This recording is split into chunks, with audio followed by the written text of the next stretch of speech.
And then when I breathe in, I want to basically soften my belly. And I tell the kids it's like a fat belly, right? So you look at me from above, what I'm actually trying to do is, it's like what we call horizontal breath, right? So when I breathe in, I try to expand, like let my belly go soft and breathe into my belly and not into my chest. Yeah, so I'm breathing into my belly. And then I'm just going, when I breathe out with my mouth, I'm sucking my belly button in.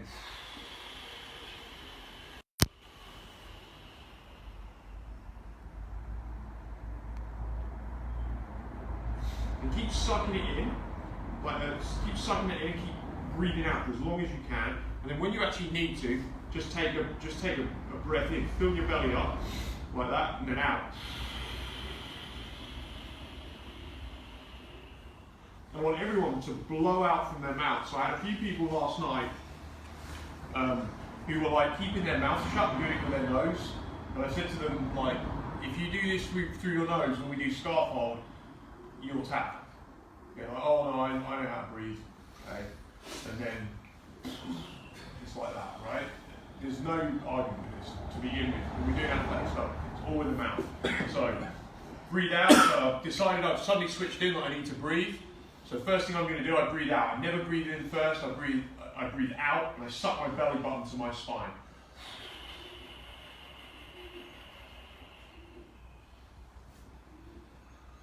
Quick breath in, fill the belly, and now out again.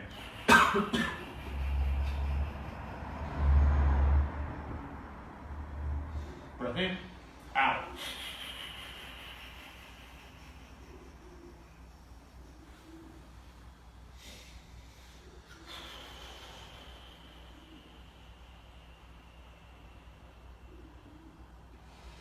As you get more comfortable doing this, and just keep your breathing as I'm doing it, as you get more comfortable doing this, as you're starting to breathe out and sucking this in, I want you to start tilting your tailbone like you would in closed guard. So I'm kind of tilting, so as I'm breathing out, I'm tilting my hips. And then when I breathe in again, I can just roll them forward a little bit. Right, I don't really want to move my shoulders, that's a bit of a mistake, but I'm trying to fill here and just tilt my hips forward to get this sort of longer shape. And now it's just...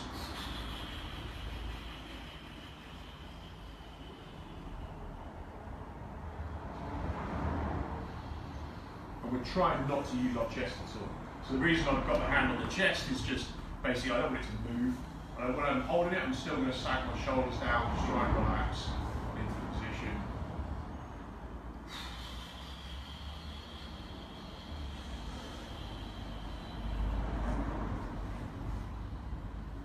Something you can start to do as well as you're doing this, so we've tilted the pelvis. As I get to the bottom of the breath, and I was doing this in scarf, I think she calls this lion's breathing, and it looks a bit crazy, but if you're squeezing me in scarf, I don't care, because I just don't want to give you anything.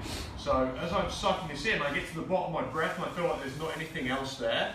So I've really sucked it, I've tilted my pelvis, like I'm getting ready to breathe back out. What you do is put your tongue out and just go.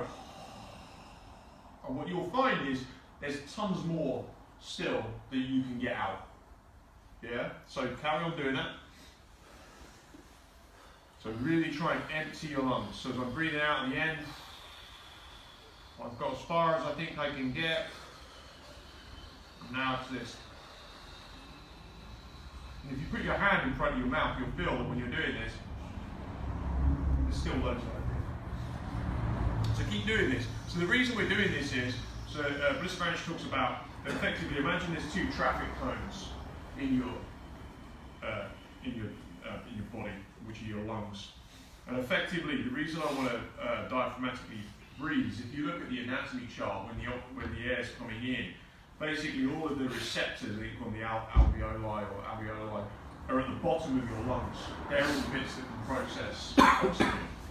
So the reason we want to be doing this and sucking this in is when we're doing this, first of all we're emptying out all of the air that's turning into carbon dioxide, so we're trying to get it out. If I take in too much air, which is what commonly people do, and they breathe in alone, they're like this. It's actually like being greedy. And the problem with being greedy is you've got to then work it off afterwards. So as you're taking more and more air in, that you actually, your body can't process, particularly if you're chest breathing. If you're chest breathing, you're not even getting the air down where it needs to be. And then you're creating this kind of like this debt that you've then got to repay, because you've now got to get all of this out that you've not even used. So this is why the breath in is just a relatively small breath. And the key is just getting it out, okay? So I'm going to try and repeat last night's class, sort of like, because we had 2 hours last night, I'm going to try and repeat it as quickly as I can. So can I just use you a second, Matt? So we're just going to start like this. It's just a breathing exercise for him. I put my hand on his throat. I'm not doing this, this is just a drill. When I put my hand on his throat, I'm not doing this to strangle him, it's just so that I don't feel like I'm going to fall off. And I'm literally just going to try and put my hip on him, like as much weight on here as possible, and he's just going to breathe. Yeah, go for it. Yeah, and I can adjust and try and feel where his, so what I'm trying to do is stop it going, you keep breathing. So what I'm trying to do is feel where his diaphragm is. So our diaphragm is basically this, if everyone get their hands like this, you keep breathing, you can keep practicing. So diaphragm is here, you feel this like rib cage here, and it goes all the way around and down the back as well. It's a bit kind of lower on the back, like it's about here. And what we're trying to do is we're trying to basically breathe into this abdominal cavity which sits south of the diaphragm, okay? What most people do is they breathe up here, they chest breathe, which is pretty much why we get anxious, or one of the main reasons we get anxious, because if we don't breathe properly all the time, we send our body into fight or flight, and we don't want to be in that, right? So what I'm trying to do when I'm just positioning on here is, and I sort of like, it sounded like I caught him there, so I'm trying to stop his diaphragm expanding. I'm just kind of playing on this, yeah? And that's basically it. Now I want him breathing out, yeah? When we're doing this, really breathing out, right? I don't care if your breath stinks of garlic, alcohol, infected wisdom tooth, right? When they're putting scaffold on you and trying to squeeze your head, you want it to be horrible for them. So just accept that we're all human, we all smell a bit, right? And just breathe in their face, like as hard as you can, because we're going to do it all to each other, right? And that's how it has to be.